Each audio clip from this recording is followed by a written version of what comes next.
नमस्कार। आज मैं आप लोगों को हमारे माननीय राष्ट्रपति द्रौपदी मुर्मू जी की सफलता कहानी शेयर करूंगा। हमारे देश की जनसंख्या 30 करोड़ से भी ज्यादा है और इतनी ज्यादा जनसंख्या होने के साथ साथ हमारा देश दुनिया का सबसे सांस्कृतिक विविध भी है, जहां हर धर्म और हर नस्ल के लोग रहते हैं। देश में इतनी ज्यादा विविधता होने के बावजूद हमारे देश के संविधान में स्थिति की समानता और अवसर की बात कही गई है। लेकिन सही मायने में समानता तभी स्टैब्लिश हो पाएगी जब मुख्य धारा से कटे हुए लोगों को भी देश के प्रशासन और सरकार की महत्वपूर्ण पोस्ट के लिए अपॉइंटमेंट किया जाएगा। और 2022 प्रेसिडेंशियल इलेक्शन में हमें बिल्कुल ऐसी ही क्वालिटी देखने को मिली। ऐसी क्वालिटी न सिर्फ हमारे लिए गर्व का विषय है, बल्कि दुनिया के सभी डेमोक्रेटिक कंट्री के लिए यह प्रेरणा का एक स्रोत भी बन सकता है। और बिल्कुल इसी वजह से आज हम आपको हमारे देश के प्रेसिडेंट बनने वाली द्रौपदी मुर्मू की लाइफ और सक्सेस और पॉलिटिकल करियर के बारे में बताएंगे।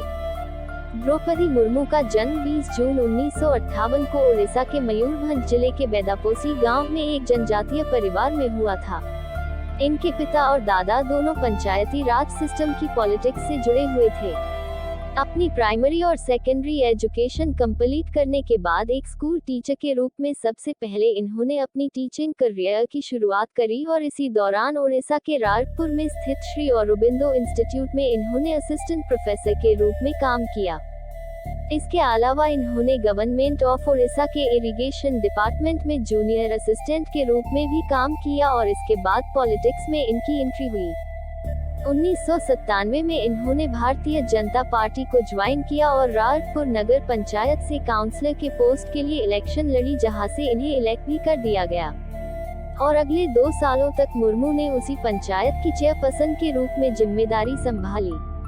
पॉलिटिक्स में इनके एक्टिवनेस को देखते हुए इन्हें बीजेपी की अनुसूचित जनजातीय मोर्चा का नेशनल वाइस प्रेसिडेंट बना दिया गया।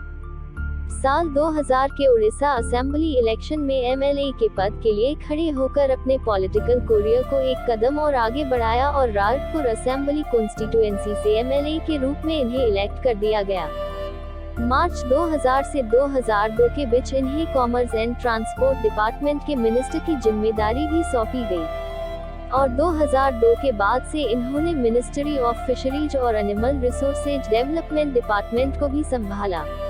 लेजिस्लेटिव असेंबली के मेंबर के रूप में अपने कार्यकाल के दौरान मुर्मू के कामों को देखते हुए इन्हें Neelkanth award for best MLA से भी नवाजा गया। इसके बाद 2004 में फिर दोबारा इन्हें एमएलए के रूप में इलेक्ट किया गया। वहीं दूसरी तरफ 2006 से 2009 तक मयूरभंज डिस्ट्रिक्ट के बीजेपी प्रेसिडेंट के साथ साथ बीजेपी अनुसूचित जनजातीय मोर्चा के स्टेट प्रेसिडेंट के रूप में मुर्मू काम करती रही। मुर्मू की पॉलिटिकल लाइफ में सब कुछ सही चल रहा था, लेकिन अचानक उन्हें पर्सनल लाइफ में कुछ बहुत बड़ी परेशानियां आई, जिन परेशानियों ने उन्हें हताश कर दिया।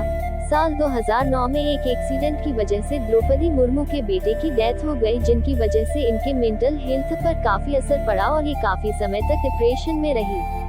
इसी के कुछ समय बाद साल 2013 में इन्होंने अपने दूसरे बेटे को खो दिया और कुछ ही महीनों बाद इनके हस्बैंड की भी मृत्यु हो गई और इन घटनाओं के बाद किसी के लिए भी डिप्रेशन में जाना स्वाभाविक है।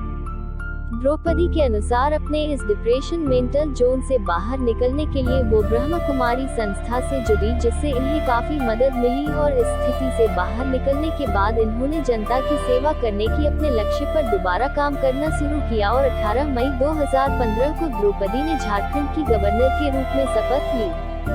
द्रौपदी का ये शपथ न सिर्फ इनके समाज के लिए गर्व का विषय था, बल्कि ये उड़ीसा के पूरे जनजातीय समाज के लिए भी गर्व का विषय था, क्योंकि द्रौपदी मुर्मू उड़ीसा की पहली महिला जनजातीय थी जिन्हें गवर्नर के रूप में अपॉइंटमेंट किया गया था। इसके साथ ही मुर्मू झारखंड के गवर्नर के रूप में जिम्मेदारी संभालने वाली भी पहली महिला थी। इस तरीके से गवर्नर के रूप में इनका शपथ लेना महिलाओं के लिए भी गर्व का विषय बना। 5 साल के टर्म के लिए गवर्नर बनने के बाद मुर्मू ने अपने इस टर्म को पूरा किया। अपने कार्यकाल के दौरान ही मुर्मू ने अनाउंस किया उनकी मृत्यु के बाद उनकी आंख को रांची के ही कश्यप मेमोरियल आई हॉस्पिटल में डोनेट कर दिया जाए।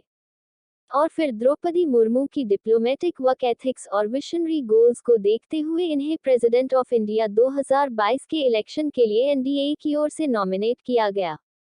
मतलब अब ये कहने में कोई शक नहीं है कि द्रौपदी मुर्मू हमारे देश के अगली प्रेसिडेंट होंगी और देश के सबसे बड़े पद की जिम्मेदारी संभालने वाली वो पहली जनजातीय महिला भी होंगी।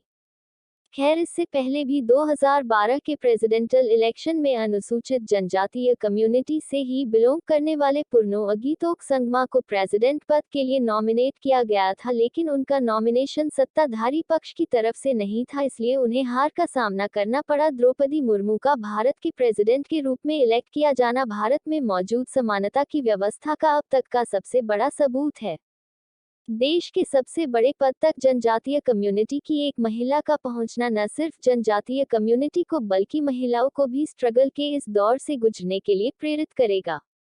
दोस्तों, ये थी हमारे देश की प्रेसिडेंट द्रौपदी मुर्मू की कहानी। उम्मीद करता हूँ कि उनकी ये कहानी आपको पसंद आई होगी और अपने दोस्तों के साथ शेयर जरूर कीजिएगा ताकि वो भी द्रौपदी मुर्मू की महानता से प्रेरित हो सके।